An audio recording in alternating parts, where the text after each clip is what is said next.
योगी जी की कैबिनेट बैठक जो है वो संपन्न हो चुकी है। कुछ विशेष निर्णय लिए गए हैं, आप सभी को वो सारी चीज़ें हम आपको बताएंगे। डीएलएड प्रशिक्षुओं के लिए एक खुशखबरी है, उस पर आप सभी से वार्ता करेंगे। और इसके बाद 69,000 शिक्षक भर्ती उत्तर कुंजी प्रकरण में माननीय सर्वोच्च न्यायालय में कब हो पाएगी हियरिंग, क्या है वर्तमान स्थितियाँ, क्या चल रही है, हलचल क्या है, वो सारी चीज़ें आपको बताएंगे इस वीडियो के माध्यम से। स्वागत है आप सभी का आपके अपने यूट्यूब चैनल में। आपसे मैं दरख्वास्त करूंगा कि अगर आप पहली बार चैनल पर विजिट कर रहे हैं तो चैनल को ज़रूर करिएगा सब्सक्राइब, क्योंकि कोशिश करते हैं कि आप तक बेहतरीन की खबरें जो हैं वो अवेलेबल कराएं। और आपका सहयोग रहेगा तो ये प्लेटफॉर्म और आगे तक जाएगा, जहां से हम बेरोज़गारी की आवाज़ जो है वो हमेशा बुलंद होती रहेगी। तो चलते हैं, देखते हैं क्या है अपडेट आज की। सबसे पहले आज की कैबिनेट बैठक में क्या निर्णय हुए हैं। सबसे पहला चीज़ तो 60 साल के ऊपर महिलाओं को बस में जो है वो फ्री यात्रा का जो है प्रस्ताव है। उसके साथ साथ पूर्वांचल एक्सप्रेस वे पर टोल की दर जो है वो तय हो सकती है।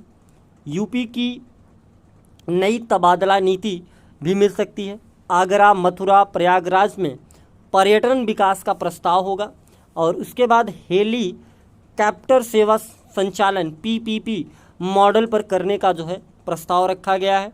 और कैबिनेट की बैठक के ख़त्म होने के बाद कुछ मंजूरी मिली है। और उसके बाद जो है आप यहाँ से देखिए क्या है, इसमें है लैब टेक्नीशियन पद पर 25% लोगों का प्रमोशन। पर्यटन विभाग के 4 बड़े प्रस्ताव जो है वो पास हुए हैं, जिनमें आगरा, मथुरा, प्रयागराज में हेलीपोर्ट बनाए जाएंगे। लखनऊ में एनसीडीसी दिल्ली की शाखा को स्थापित किया जाएगा।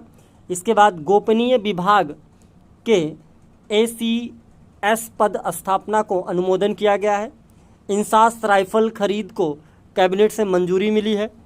लखनऊ में रामाबाई स्थल पर हेलीपोर्ट स्थल बनेगा। ये कुछ प्रमुख निर्णय लिए गए हैं आज के कैबिनेट बैठक में। के दूसरे बड़े खबर पे चलते हैं तो डीएलएड प्रशिक्षुओं के लिए खुशखबरी है। यहाँ पे आप देखेंगे 19/4/2022 उन अभ्यर्थियों के लिए खुशखबरी है जो एक ही सब्जेक्ट में जो 3 बार अनुत्तीर्ण हो चुके हैं, उन्हें एक अतिरिक्त मौका जो है वो प्रदान किया गया है। जिनका आवेदन तिथि जो है वो यहाँ पे 20 से 22 के बीच में, 20 और 22 2 दिन, 20, 21, 22 3 दिनों में जो है आप आवेदन कर सकते हैं। ध्यान रहे, जो एक सब्जेक्ट में 3 बार जिनका लग गया था बैक, उनके लिए एक अतिरिक्त मौका दिया गया है। आगे चलते हैं, अब बात करते हैं 69,000 शिक्षक भर्ती उत्तर कुंजी प्रकरण में सुनवाई के क्या आसार हैं। माननीय सर्वोच्च न्यायालय की शरण में माननीय सरकार द्वारा जो एसएलपी डाली गई है, माफ़ करिएगा, जो सबमिट किया गया है मुकदमा, उसका जो डायरी नंबर है वो 10/881/2022 है। आप यहाँ पे देख पाएंगे the state of Uttar Pradesh. और इसमें अभी भी केस में जो डिफेक्ट हैं वो अभी भी जो है वैलिड दिखाई दे रहे हैं। हम आपको दिखाते हैं, ये रहा आपकी स्क्रीन पे डिफेक्टों की संख्या, और 9 के 9 डिफेक्ट अभी भी मौजूदा हालत में है।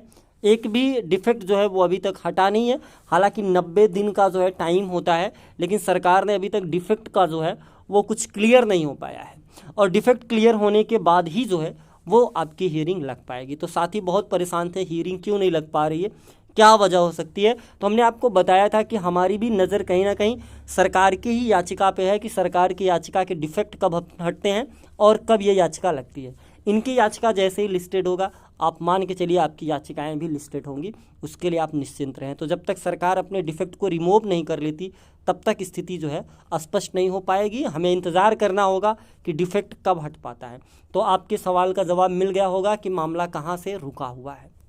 अब अगर कुछ साथी ये कहें नहीं आप हियरिंग करवाइए, आप लगवाइए, तो देखिए ये संभव नहीं है। मैंने इसके विषय में बहुत बारीकी से आपको समझाया था कि माननीय सर्वोच्च न्यायालय की लड़ाइयाँ कितनी थोड़ी सी आर्थिक रूप से कितनी हम लोग कमज़ोर हो जाएंगे, वो आप समझने की कोशिश करें। और अगर सरकार के साथ लगती है तो आप 1 और 2 हियरिंग एक्स्ट्रा खर्च से जो है वो आप बच जाएंगे। तो उम्मीद है सरकार का डिफेक्ट जो है जल्द हट जाएगा, आने वाले सप्ताह में भी हट सकता है। और जैसे डिफेक्ट हटेगा, लिस्टेड होगा केस, आपका भी मुकदमा लिस्टेड होगा और सुना जाएगा। इसके बाद 25/8/2021 के जो साथी हैं, बाद जो याची बने हैं, वो साथी थोड़ा सा अपने ग्रुप में देख लेंगे। उनके ग्रुप में कुछ महत्वपूर्ण जानकारियाँ, सूचनाएँ दी गई हैं, वो वहाँ पे जो है देख लेंगे। सिर्फ 25/8/2021 के बाद जो साथी याची बने हमारे साथ, उन्हीं साथियों के लिए मैंने यह बताया है, जो जिनकी याचिका एक्सेप्ट नहीं हो रही थी, कोर्ट ने मना कर दिया था, वो उन साथियों की मैं बात कर रहा हूँ। तो मिलूंगा एक नए वीडियो के साथ, तब तक के लिए आप सभी साथियों का बहुत बहुत धन्यवाद।